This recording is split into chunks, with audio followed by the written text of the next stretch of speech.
Tudo começa na infância, ou melhor, começa na gestação.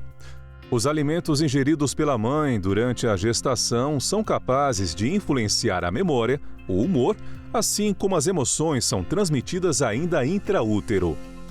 A primeira infância, período que vai da concepção até os 6 anos de idade, é considerado uma janela de oportunidades crucial para a saúde, o aprendizado, o desenvolvimento e o bem-estar social e emocional das crianças. Estudos científicos têm demonstrado que as primeiras experiências vividas na infância, bem como intervenções e serviços de qualidade ofertados nesse período, estabelecem a base do desenvolvimento. Ou seja, o que acontece nos primeiros anos de vida é fundamental para o desenvolvimento integral de meninas e meninos, de modo que é preciso que haja investimentos nessa fase para que esses impactos sejam positivos para toda a sociedade. Olá, vamos a mais um Rede Vida Serviço. O desenvolvimento afetivo, social e físico das crianças nos primeiros anos de vida tem impactado direto em seu desenvolvimento e no adulto que vão se tornar. A criação de filhos não é uma tarefa simples. Pelo contrário, algumas circunstâncias que aparecem elementares muitas vezes trazem consigo condutas complexas, com muitas dúvidas agregadas, e como a criança é um ser em desenvolvimento, a cada faixa etária vão surgindo novas situações, exigindo dos pais um ajuste nas suas atitudes. E para falar sobre o assunto, eu recebo a pediatra doutora Luana Liso. Muito obrigada, doutora, por vir aqui falar comigo. Olá, tudo bem? Tudo bem, Ana? Olá, telespectadores. É um prazer imenso estar aqui com vocês, principalmente falando sobre pediatria, sobre as nossas crianças, sobre as vivências. Então, muito obrigada. Vamos começar? Quais são os principais cuidados na primeira infância, doutora Luana? Eu costumo falar, Ana, que os cuidados eles começam muito antes da criança nascer. Hoje em dia tem se falado muito sobre os 1000 dias de vida das nossas crianças. Os 1000 dias nada mais é do que um período, uma janela de muitas oportunidades. Então, começa ali desde quando a criança é concebida até o final do 2º ano de vida. E hoje, se estendendo mais, fala-se muito em 1100 dias, né, de vida aí dessa criança. Então, ou seja, os 100 dias ainda antes dessa mãe engravidar. E é uma grande janela de oportunidades. Então, o que pode ser feito para criar um futuro adulto saudável? Então, essa mãe praticar exercício físico, né, se alimentar de maneira saudável, fazer as consultas ali, o acompanhamento, ter uma amamentação aí exclusivamente com leite do peito nos primeiros 6 meses de vida, expor essa criança à natureza, vacinar as nossas crianças e fazer o acompanhamento habitual aí das crianças no pediatra. Vamos aproveitar que você falou do aleitamento exclusivo. Estamos numa onda de calor gigante, né? Tá muito quente. Neném, bebezinho, primeira infância, pode oferecer água? Então, em teoria, não é necessário oferecer água, tá? O leite do peito ele é mais do que nutrição. O leite do peito também é oferta hídrica. Então, não, seu bebê não precisa de água, mesmo nesse calor intenso. O que você vai fazer? Ofertar mais vezes esse peito e ficar de olho nos sinais de desidratação. Então, uma olheirinha mais funda, um choro sem lágrimas, uma fraldinha seca aí muitas vezes nas trocas, pode ser sinal de desidratação. Doutora, as crianças têm marcos de desenvolvimento? Sim, elas têm marcos de desenvolvimento. O que a gente faz em consulta, né? Além do marco motor, que é um marco comum, que vocês costumam ficar bem ligados, né? A gente vê marcos também como o social, a linguagem, o cognitivo, mas os principais marcos motores aí da infância, Ana, a gente tem a sustentação cervical com 3 meses, né? 4, 5 meses de vida do bebê, o rolar, 6 meses, o sentar aí com apoio, né? Não precisa estar sem apoio, mas um sentar mais ereto, alinhado. 9 meses é um sentar sem apoio. O engatinhar, que não é um marco imprescindível, mas é um marco que a gente testa ali, orienta bastante, porque é um marco muito importante. Depois, 1 aninho, a criança se levantar sozinha, ficar mais em pezinha, mesmo que com apoio. E aí, próximo de 1 ano e meio, o andar aí sem apoio. Assisti a entrevista da doutora Luana, percebi que meu filho não está acompanhando algum dos marcos. O que eu faço a partir daí? Então, assim, por isso é muito importante essa consulta regular com o pediatra, pessoal. Porque sabe aquela coisa que a gente costuma ouvir assim? Cada criança tem seu tempo? Existe uma vírgula nessa frase muito importante, Ana. Por quê? Existe uma faixa aí de tempo que a gente considera normal, né, para atingir algum marco. Então, por isso que tem que ir no pediatra. Se o pediatra está chegando perto aí do marco final, do tempo final aí para essa criança adquirir esse marco, a gente já encaminha, né, a depender do que está faltando para essa criança, para algum subespecialista para acompanhar, para a gente não deixar que o problema se instale. Tem uma rotina de consulta ao pediatra? Porque você falou que a gente tem que levar, mas tem um tanto, tipo uma vez por mês, a cada 2 meses, ou vai depender da faixa etária? Tem sim, Ana. Na verdade, assim, existe a teoria, né? Qual é a teoria? Então, dentro da primeira semana de vida, essa criança ela vai passar no pediatra depois da alta hospitalar. Aí, com 15 dias de vida, mais uma consulta, e daí em diante, até os 7 meses, mensalmente, Ana. Com 7 meses, o pediatra ele classifica, né? É um bebê que eu estou acompanhando de baixo risco? Se sim, eu posso pensar em espaçar a consulta a cada 2, 3 meses até 2 aninhos, de 2 até 7 anos, pelo menos 2 vezes ao ano, e a partir de 7 anos aí anualmente. O que acontece sempre? Chega ali um aninho, todo mundo sai fora do pediatra, né? E só vem quando tá doente. Mas é muito importante realçar que esses marcos todos, eles seguem aí acontecendo. A gente precisa sinalizar, acompanhar essa criança. Tem alguns exames que são primordiais na primeira infância, que todo bebê deveria fazer? Tem sim. Os exames principais começam ainda no nascimento, tá, pessoal? Então, os exames de triagem neonatal, que é do Programa Nacional de Triagem Neonatal do Ministério da Saúde, ou seja, oferecido pelo SUS, gratuito, os 5 exames principais, eles são feitos ali, logo após o nascimento. Então, teste da orelhinha, teste do olhinho, teste da linguinha, teste do coraçãozinho e o teste do pezinho, eles compõem aí o Programa Nacional de Triagem Neonatal. Então, são obrigatórios para todas as crianças, certo? Aí depois, com 1 aninho de vida, Ana, tem, pela Sociedade Brasileira de Pediatria, o Ministério da Saúde também fala sobre isso, a dosagem dos exames de sangue de pelo menos vitamina D e perfil de ferro. Hoje, o que a gente vê é que precisa de mais que isso, Ana. Isso só é pouco. Então, a gente vê muita criança com deficiência micronutricional. Então, deficiência aí de vitamina A, deficiência de vitamina B12, de zinco, tá? De ácido fólico. E tem um porquê, doutora? Tem, a gente faz. Existe sim. Na verdade, por que acontece isso? Isso tem uma causa. As crianças comem, mas elas não comem as quantidades necessárias dos micronutrientes. Então, por isso que às vezes a gente escuta assim, Ana...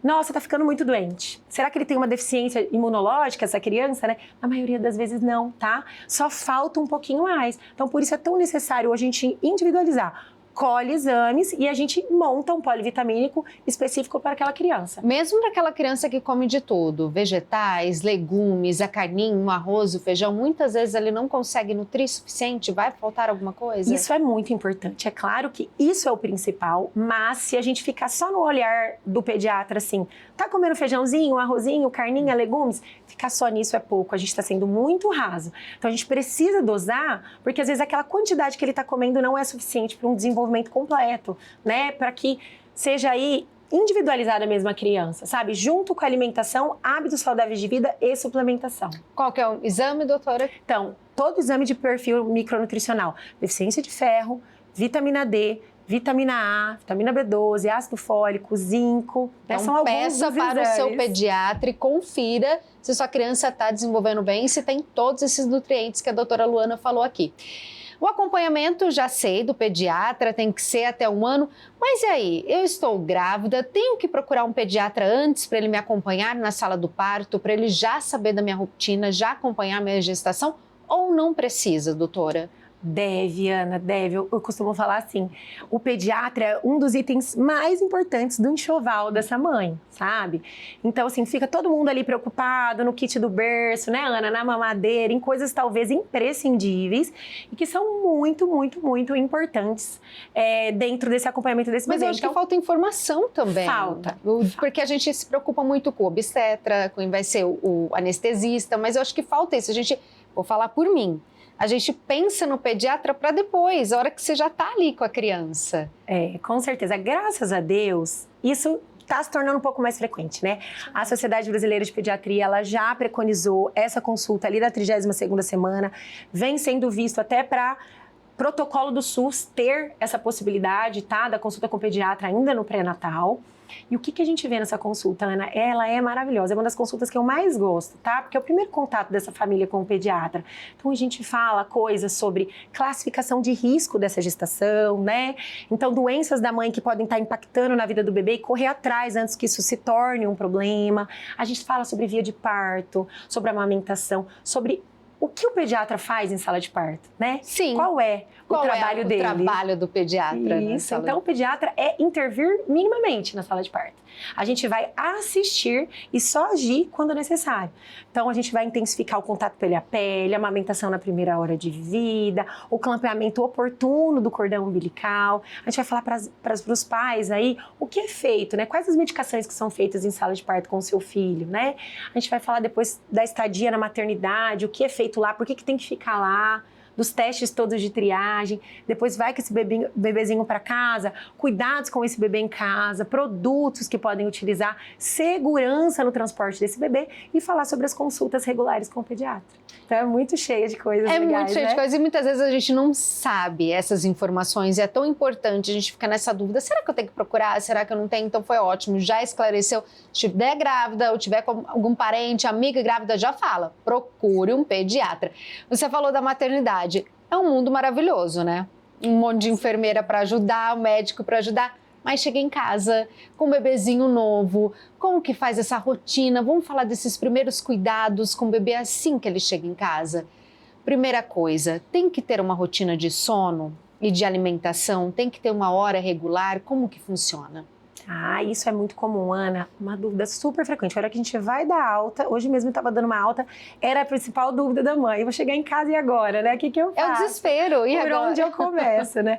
Mas, gente, seguinte. Então, assim, chegando com esse bebezinho em casa, rotina de sono. É legal vocês começarem uma rotina de sono? Muito bacana, muito legal. Sim, mas é importante vocês saberem que pode ser que vocês pratiquem uma rotina de sono e o bebê ainda não tem maturidade para entrar nessa rotina, Ana. Porque a maturidade aí do sono dele começa ali perto dos 3 meses, começa a produzir hormônio aí de sono, melatonina, regulação entre cortisol e melatonina. Então é muito comum, né, os pais tentarem uma rotina e ainda não terem a consequência positiva disso. Mas façam. Façam porque na hora que o seu bebezinho tiver maturidade, ele vai entrar numa rotina que já está estabelecida, é mais fácil.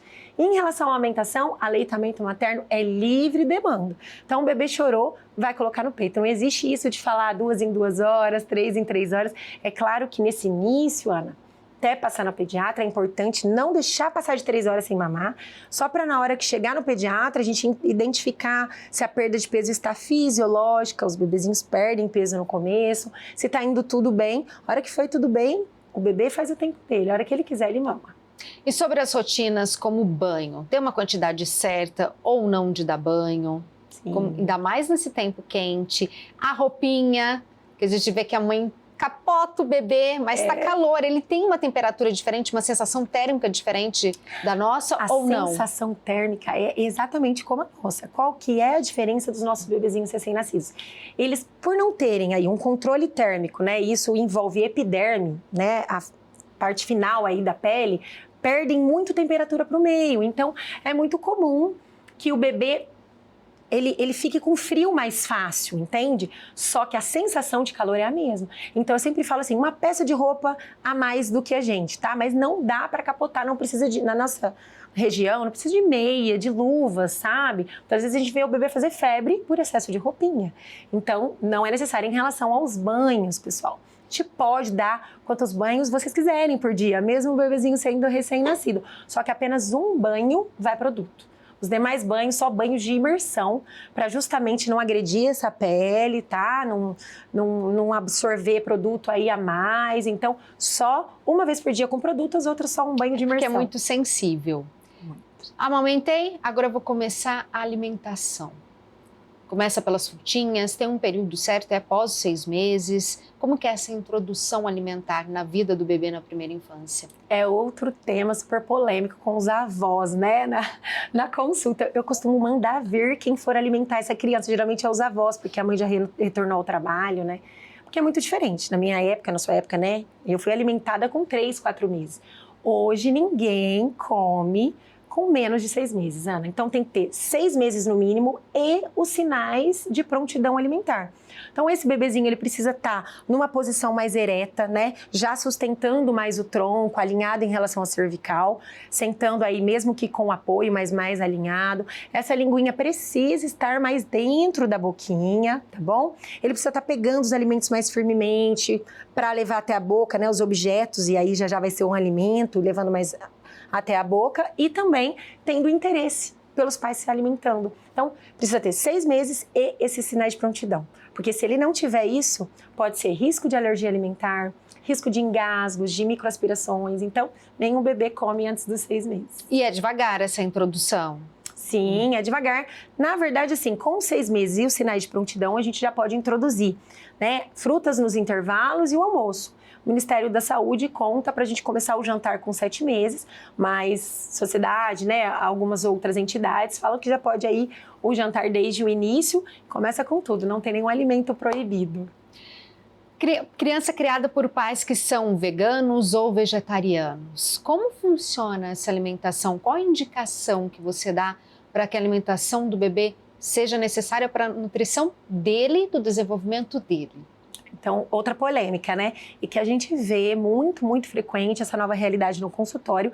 O que a pediatria tem que fazer? Na verdade, acolher, né? O pediatra precisa acolher e sinalizar riscos. Então, sim, sua criança ela pode ser vegana, ela pode ser vegetariana, porém, o pediatra precisa olhar atentamente para algumas questões. Então, precisa ter um nutricionista em conjunto ali com o pediatra avaliando essa criança. Por quê? Micronutrientes como vitamina B12, ferro, nessa criança pode tá baixo, né? A vitamina B12 é uma certeza de suplementação se a criança não consome carne vermelha. Mas o ferro a gente consegue fazer algumas trocas, proteínas vegetais, né? E tal. Então, um olhar atento do pediatra, da nutricionista infantil e com essa suplementação direcionada, ele pode sim ser vegano e vegetariano. Então, se você tem essa escolha aí na sua casa, procure então um pediatra e um nutricionista para contribuir com o desenvolvimento correto do seu bebê. A Organização Mundial de Saúde e o Fundo das Nações Unidas para a Infância publicaram novos dados sobre a vacinação de crianças no mundo, que apontam uma ligeira recuperação em 2022 frente ao declínio acentuado observado nos primeiros anos da pandemia da Covid-19. Essa melhora é também observada nos números referentes ao Brasil, com uma subida de quase 10 pontos percentuais. Foram 430 mil crianças sem a proteção no ano passado, 280 mil a menos do que em 2021. Isso representa, respectivamente, uma cobertura vacinal de 77% a 68%, segundo o painel da Unicef. Apesar da subida de quase 10 pontos percentuais, a cobertura continua distante da meta preconizada pelo Ministério da Saúde de 95%. O último ano em que o país alcançou esse percentual com 96% foi em 2015. Em 2019, já estava em 70%. Qual que é a importância de vacinar as crianças na primeira infância e por que esse número alarmante? Então, algo muito triste, né, para a nossa realidade, Ana, infelizmente, né, apesar dessa melhora sutil aí, a gente vê declínios nesses números, a vacinação é extremamente importante, a gente erradicou, salvou muitas vidas através da vacinação, a gente tem exemplos aí clássicos, né, sarampo, poliomielite, doenças aí muito frequentes aí num futuro, num passado aí não tão distante que a gente mudou, né? Mudou essa realidade das crianças. Então, assim, indiscutível, as crianças precisam ser vacinadas. Isso nunca precisou ser discutido tanto quanto hoje em dia. Então, assim, há pouco tempo, a gente via, né, quem trabalhava nos postos de saúde, aquela mãe que não vacinava a criança, Ana, ela era acionada pelo Conselho Tutelar, né? Era algo obrigatório, a criança estava sendo desassistida. Hoje em dia os pais estão optando, né? Não deveria ser uma opção. É a criança, é o cuidado dela. Então, muito importante a vacinação, pessoal. O calendário vacinal do SUS do Brasil é um dos mais completos do mundo. Então, a gente pode, né, prevenir uma doença grave no seu filho, por que não vacinar?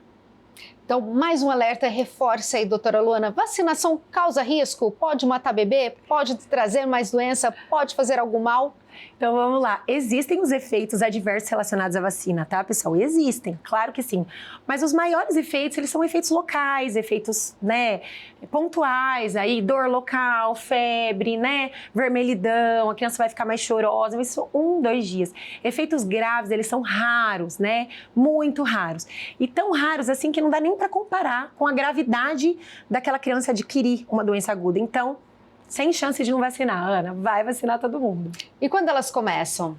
Elas começam ainda ali, na sala de parto, tá? Então, a primeira vacina da vida ali, hepatite B e a BCG, aquela da marquinha do braço, ela é dada nos hospitais, tá? E aí, daí em diante, no Brasil, próxima vacinação com 2 meses de vida, mensalmente até 6 meses, depois tem aí febre amarela com 9 meses, depois 1 aninho tem mais reforços, mais vacinas novas, enfim, os 2 primeiros anos de vida aí da criança com muitas vacinas, né? E um calendário vacinal muito completo. Ela está relacionada ao bem-estar? A vacinação correta? Muito relacionada ao bem-estar. Então, a gente já falou sobre alimentação, sobre amamentação, né, sobre informação, e a vacina, ela entra junto, né, nesse compêndio de coisas aí, de benefícios que a gente pode fazer para os nossos filhos.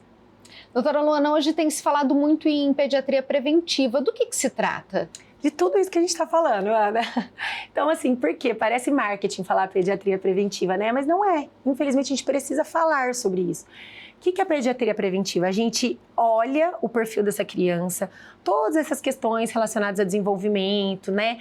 Questões sociais, questões de alimentação, questões que podem ser fatores de risco, e a gente age de maneira preventiva, Ana, antes que isso se torne um problema, antes de ter que remediar, porque muitas vezes a gente tem que remediar e esse remediar já não dá mais tempo, já se instalou um problema crônico e irreversível. Então a pediatria preventiva, ela sinaliza risco e age precocemente. A pandemia, ela mudou a forma como as crianças se desenvolveram? Ela abalou emocionalmente mais as crianças? Como que você analisa este fator na vida? Muito, das Ana. crianças? Ela abalou muito. Então, doenças mentais na infância aí aumentaram absurdamente. Infelizmente, riscos não, suicídios mesmo das nossas crianças. Elas ficaram mais expostas às telas, elas tiveram um ambiente aí domiciliar mais estressor, né? Então, assim, tudo isso confluiu para que as nossas crianças ficassem mais ansiosas, mais depressivas, mais lábeis emocionalmente, infelizmente. Isso já impactou, mas tem a partir daí como tratar, já que não tem como prevenir, que foi uma coisa que pegou o mundo de surpresa e também todo mundo estava caminhando ali, não sabia como agir. E as crianças foram retiradas das escolas, do convívio social, e aí abalou emocionalmente, ansiedade, depressão. A partir daí, como cuidar, doutora? Então, o mais importante é que esses pais, né, não se sintam culpados, como você diz, todos fomos vítimas, né, de tudo que aconteceu, a gente não sabia como agir, mas enfim, e agora? Leve no seu pediatra. O pediatra é a principal rede de apoio desses pais, né? Olhe atentamente para o seu filho, mudança de comportamento, tá? Mudança em relação a sono, né? Algo que ele gostava muito de fazer e deixou de ter interesse. Então, são algumas questões que vocês precisam ficar de olho, levar para o pediatra em consulta, e tá aí de novo a importância da regularidade das consultas, e a gente já sinaliza e já pede ajuda, né, de psicóloga e, se necessário, de psiquiatra infantil. Você acredita que essa boa vivência da criança com os familiares, com os amigos, ela pode moldar o comportamento, o caráter, o ser adulto? Ela não só pode, como ela molda verdadeiramente o que vai ser esse adulto. Por quê? Porque a criança, ela é, gente, o que ela vivencia, né? Se a criança, ela vivencia um ambiente saudável, de troca afetiva desses pais, e troca precisa de presença, precisa de olhar, né? Precisa de interação. Se ela tem essa troca, essas boas vivências, essa experiência, essas brincadeiras em família, esse partilhar do dia a dia, é uma criança que ela é acolhida, Ana, e aí ela cresce mais segura. Um adulto aí mentalmente mais saudável. Adorei, a gente está terminando. Deixe o seu recado para as mamães ou futuras mamães que estão assistindo sua entrevista. Bom, pessoal, o meu recado é que vocês sempre olhem para a infância como uma janela linda de oportunidades. A gente não está só passando uma fase difícil, a gente está criando um adulto, tá? A gente está transformando a sociedade. Então, não deixem de levar os seus filhos no pediatra regularmente. Contem com o seu pediatra para tudo. O pediatra é uma rede de apoio importante. Muito obrigado. Recado dado, a gente aprendeu muito hoje. Obrigada, viu, doutora Luana? Muito obrigada a todos. Este foi o Rede Vida Serviço sobre pediatria e os cuidados na primeira infância. A entrevista também fica disponível na internet, no endereço que está aqui na tela. Até nosso próximo encontro. Muito obrigada e tchau, tchau.